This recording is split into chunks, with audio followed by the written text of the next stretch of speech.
Okay, men have submitted to my demands. I just haven't really demanded what you think I did, and that was a relationship, and I've never demanded a relationship from anyone.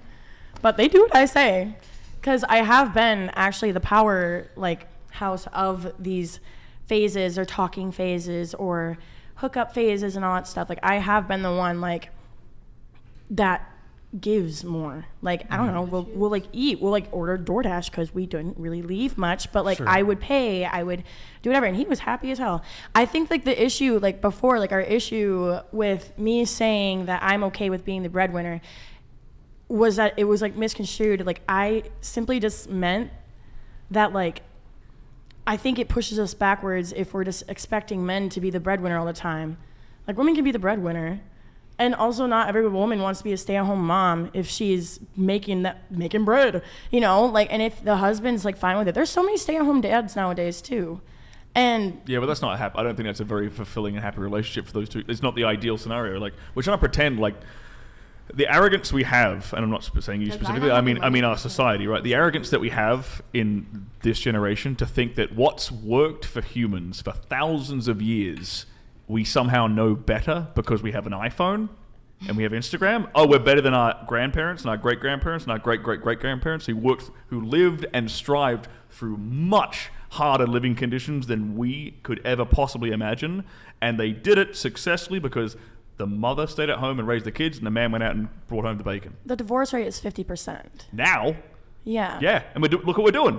We're doing exactly what you just described. There are people who are married in like where the male is the breadwinner and they still get divorces. And then the woman is left. But that's also because the marriage laws are fucked up here. Women initiate the divorces. Bingo. Not always. There's been women that I know, they were left with nothing. But statistically, women initiate the divorces more. Oh, okay. You didn't specify, so I was confused. But Natasha, like, there are so many women, like I see stories also like they have nothing because they like put all their faith in the breadwinning man.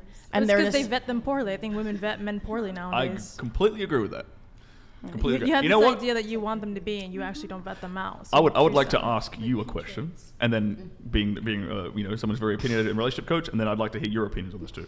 Wow. How would you? No, because it's specifically her. Because it's her specialty, right? How would you feel? Hypothetically, let's say you weren't already married to your guy, right? How would you feel about your father vetting your dating choices? I have no problem with that. Excellent answer. Ladies? Are you Vietnamese, by the way? Okay. How would you feel about your, let's say brand new hypothetical dating app, but all the guys you swipe right on, your dad has to approve them or not, and then he has to meet the guy on the first date and approve him or not. Okay, so like I would give that a chance, but like I don't know, I don't agree everything with my dad, so. What's the name of the app, by the way? Is it called Daddy? That's actually an app. That's Daddy, actually like the Relly said. Bad connotations to it.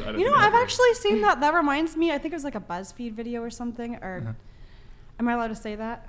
BuzzFeed. But yeah. Okay, I'm like I don't know. Posture check though. We need a little posture check on you. So yeah, I saw a video on BuzzFeed where the guys would have their moms pick their first dates and stuff. So.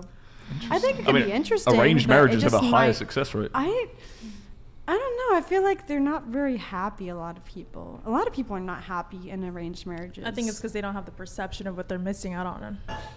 I think like us girls in the West, not everyone's compatible with everyone. No, but like girls here in the West would look at women in like Saudi Arabia or like in the East and be like, oh, she's not happy. But it's because you're projecting. Happy. You're projecting what you think. Like, if you were in her shoes, you'd be like, oh, I'm not happy. But the reality... if you haven't experienced all that, then you're not going to think, oh, I'm not happy. Not all the experience needs to be experienced. You don't need to do math to know it's going to fuck your life up. Right. That's all I'm saying. Can I get the answer, like a quick answer from everyone else, all the other women, about that question I just asked? Would you approve of your dad vetting your dating partners? Well, you especially. That's a touchy subject. Fully no, because I'm my own individual and he doesn't necessarily know everything about me. Okay, so basically no. But I would say yes because he knows all the wrongs that he's done. And he is a man and he knows how they think. So it's like to take his opinion into consideration very much. But I just don't think that he should have full control over who I marry. Because like you still have to have that energy between somebody. If you say, oh, you have to marry him. And I'm like, but I don't have a spark. When I look at him, I don't feel safe, or whatever that feeling is inside of me that he can't feel because he's a man and he's not a woman and he is outside of my body. Like, you know what I'm saying? I do get that, but let's say you had that spark with a guy and your father came along and said, you know what? I've spent time around this guy. He's giving me player vibes. This guy, I don't think this guy will commit to you. As a much older, wiser man, I would respect that you not date this man. Would you take your father's advice on that? I would believe him, and then I would take the time to see out what he said, because I am stubborn and I want to see this through. But I do hear this, and now I can see every single thing that you're saying. So now I'll take my step away. But I don't want you to fully make my decisions, because I am independent. I am my own person, my own being. What about the rest of you guys? I'm curious. So, I have a non-traditional father, so not surprising. I feel like his choices would probably be a little too wild for me. Maybe. So, I mean, I'm open to it, but more hints. Oh yeah. Sorry, no, I'm I'm take it. Yeah. What would you say? I think like I definitely value my dad's opinion, and he definitely like he's a smart man. I respect him and all that stuff, but.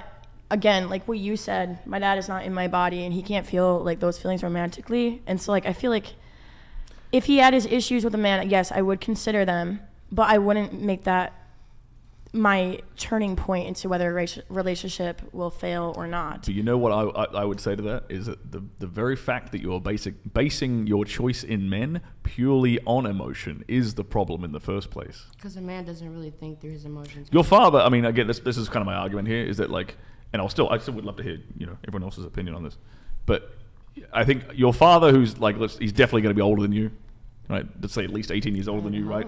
He's going to know more about men and what they are capable of, how men lie, how men can deceive a woman, like what a player looks like. He's going to be able to recognize that without any emotion. Could it go the other way if your dad... If your dad's mom, if your grandma was like, oh, I don't want you to see that girl. She is a fucking conniving menace. If your mother told you that, you know how I think would be a better stop, right? You know how I think would be a better choice of that actually would probably be a grandmother, because she's gone through menopause. So she's got way less emotions than my mother would have had. Seriously, that's my honest answer. Like a grandma is going to be like, you know what, babe? She is lying. She's going to break your heart. X, Y, Z, blah, blah, blah. She's not going to make a good mother. I'd actually respect my grandma's opinion on that, to be perfectly honest. But your mom would be like, she's a bitch. It would depend like how old my mother was at the time, obviously. I'm a bit older than you guys, but yeah, I think the grandmother's opinion, because she's like one step removed, you know what I'm saying? Okay. Yeah, and she wants grandkids, because she's grandma. She wants like great grandkids. So she's not going to push you away from it. She's going to push me towards a mother. Exactly. That's what she's going to do. Yeah. All right, couple things here, guys. Yo, there's 5,000 people watching right now. The chat is on